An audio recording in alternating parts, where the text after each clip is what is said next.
Movie शुरू होती है और हम एक बड़े अल्केमिस्ट को देखते हैं। अब अल्केमिस्ट वो होते हैं जो अपने जादू से किसी भी चीज को बना भी सकते हैं और बदल भी सकते हैं। रात के वक्त वो बड़ा अल्केमिस्ट कहीं पर जा रहा होता है कि तभी एक आदमी उसके पास आता है जो उसे उसके साथ लड़ने के लिए कहता है। जहाँ उन दोनों के बीच लड़ाई होती है जिसमें वो आदमी उस बड़े अल्केमिस्ट को मार डालता है। अगले ही सीन में हम एक स्टेशन दिखाया जाता है जहाँ हम कहानी की मेन कैरेक्टर एडवर्ड को देखते हैं, जहाँ उसके साथ उसका भाई भी होता है जो कि रोबोट का बना होता है और वो दोनों कहीं पर जा रहे होते हैं। जहाँ उनकी मुलाकात एक लड़की से होती है जो एडवर्ड से कहता है कि मैं एक राजकुमार हूँ और मैं ये सीखने आया हूँ कि इमोर्टल कैसे बना जा सकता है। इमोर्टल होता है कभी न मरने वाला इंसान। इसके बाद वो जानबूझकर एडवर्ड से पूछता है कि मुझे एक कीमती पत्थर की भी तलाश है, क्या तुम जानते हो कि वो पत्थर मुझे कहाँ मिल सकता है। अब कीमती पत्थर का नाम सुनकर एडवर्ड उसे कोई जवाब नहीं देता क्योंकि वो खुद भी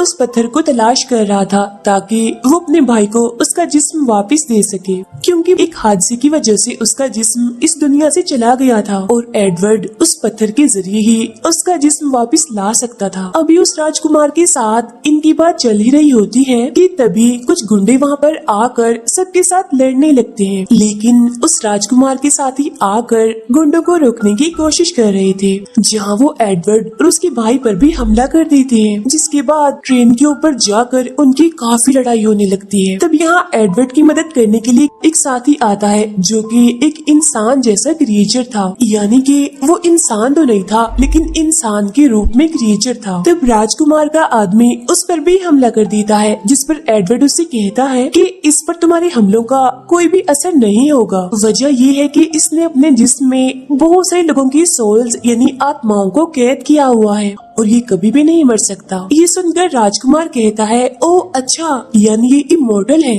अंदर जाने के बाद उन्हें पता चलता है कि गुंडे ने ट्रेन की ब्रेक्स फेल कर दी है। ये जानने के बाद एडवर्ड इंजन के पास जाने लगता है, लेकिन तभी वो गुंडा आकर एडवर्ड और उसके भाई को ट्रेन से नीचे गिरा देता है। अब यहाँ एडवर्ड अपने जादू और ताकतों से ट्रेन की पटरी हवा में ऊपर उठा देता है और जब ट्रेन शहर में जाकर तबाह होने ही वाली थी कि तभी पटरियाँ ऊपर होने की वजह से उसकी स्पीड कम होने लगती है, जिसकी वजह से वो हवा में ही रुकने लगती है। यही स्टेशन पर हम कर्नल को देखते हैं, वो भी एक अल्केमिस्ट ही होते हैं और वो उन सभी गुंडों को पकड़ लेते हैं। इसके बाद एडवर्ड और उसका भाई कर्नल से मिलने जाते हैं, जहाँ कर्नल उन्हें बताते हैं कि हमारे 10 अल्केमिस्ट को किसी आदमी ने मार दिया है। हम बस उसके बारे में इतना ही जानते हैं कि उसके माथे पर एक निशान है, इसीलिए हम उसे निशान वाला आदमी कहते हैं। तुम दोनों भी अल्केमिस्ट हो, इसीलिए अब से तुम्हारी हिफाजत के लिए 2 सिपाही तुम्हारे साथ रहेंगे। लेकिन एडवर्ड और उसका भाई अपना पीछा छुड़ाकर भाग जाते हैं, जिसके बाद वो दोनों यहाँ से जाने लगते हैं। लेकिन तभी उनकी मुलाकात बस्ती की एक लड़की से होती है।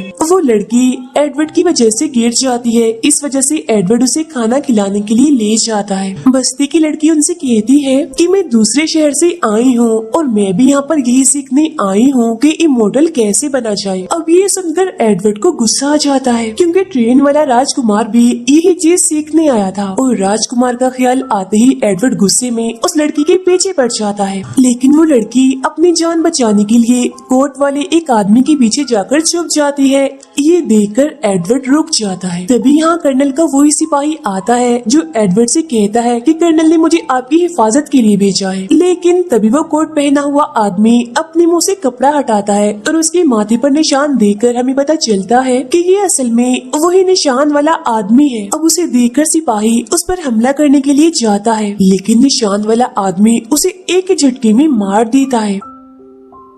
तभी यहाँ पर एडवर्ड का भाई भी आ जाता है और वो दोनों ही भाई यहाँ से भागने लगते हैं, लेकिन निशान वाला आदमी उन्हें अपने जादू से रोक लेता है और कहता है कि मैं यहाँ पर गॉड की तरफ से आया हूँ तुम सबको सजा देने के लिए, क्योंकि तुम जो भी कर रहे हो ना ये कुदरत के कानूनों के खिलाफ है। और अब देखते ही देखते इनके बीच काफी लड़ाई छिड़ जाती है, जिसमें एडवर्ड के भाई का एक हाथ टूट जाता है और एडवर्ड का भी एक हाथ जो मेटल का बना हुआ था निशान वाला आदमी उसे भी तोड़ देता है। इसके बाद निशान वाला आदमी उसे मारने वाला होता है कि तभी कर्नल कुछ सिपाहियों के साथ यहाँ पर आ जाते हैं। अब कर्नल के पास आग की ताकत होती है और वो अपनी ताकत का इस्तेमाल करके निशान वाले आदमी पर हमला करने की कोशिश करते हैं, लेकिन वो ऐसा नहीं कर पाते क्योंकि बारिश होने की वजह से वो आग के गोले नहीं बना पा रहे थे। इसलिए निशान वाला आदमी उन पर हमला करने के लिए आता है, लेकिन कर्नल की असिस्टेंट वहाँ आकर उन्हें बचा लेती है। तभी यहाँ एक और अल्केमिस्ट आता है और यहाँ उसके और निशान वाले आदमी के बीच काफी लड़ाई होने लगती है। इसी बीच निशान वाले आदमी का चश्मा गिर जाता है और उसकी लाल आंखें और इतनी ब्राउन स्किन देखकर सबको पता चल जाता है कि ये दूसरे दुश्मन शहर का आदमी है। अब दुश्मन शहर के लोग अल्केमिस्ट के खिलाफ थे।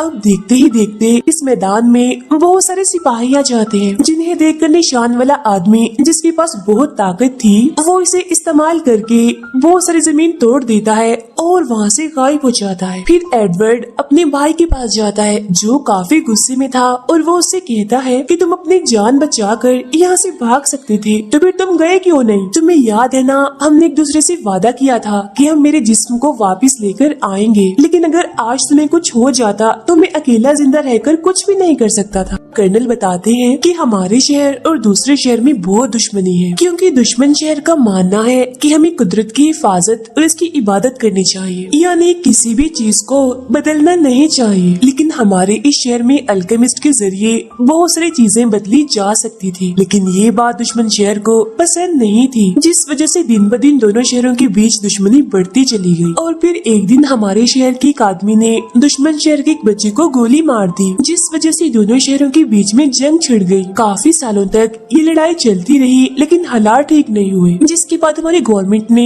ये फैसला किया कि हम अल्केमिस्ट के जरिए दुश्मन शहर के सभी लोगों को मार देंगे। और होता भी बिल्कुल ऐसा ही है, हमारे जादू से दुश्मन शहर के सारे लोग मारे जाते हैं और अब निशान वाला आदमी भी उसी शहर से है, इसलिए वो सभी अल्केमिस्ट को मारकर बदला लेना चाहता है। अब दूसरी तरफ हम निशान वाले आदमी को एक अंडरग्राउंड जगह पर देखते हैं, जहाँ तभी एक खतरनाक इंसान जैसा क्रिएचर उसे खाने के लिए आता है। खाने ही वाला होता है कि तभी वो एक धमाका करके वहाँ से भाग जाता है। उधर एडवर्ड अपनी एक दोस्त जिसका नाम विन है उसके पास जाता है और इसी ने ही एडवर्ड का वो रोबोट जैसा हाथ बनाया था और अब यहाँ उसके कहने पर विन उसके लिए नया हाथ बनाती है। एडवर्ड अपनी माँ की कब्र पर जाता है, जहाँ उसकी मुलाकात पहली बार अपने डैड से होती है, लेकिन वो उन पर काफी गुस्सा करता है क्योंकि बचपन में वो इन्हें छोड़कर चले गए थे। निशान वाला आदमी धमाके की वजह से जख्मी हो गया था, जिसका इलाज वो बस्ती वाली लड़की कर रही थी।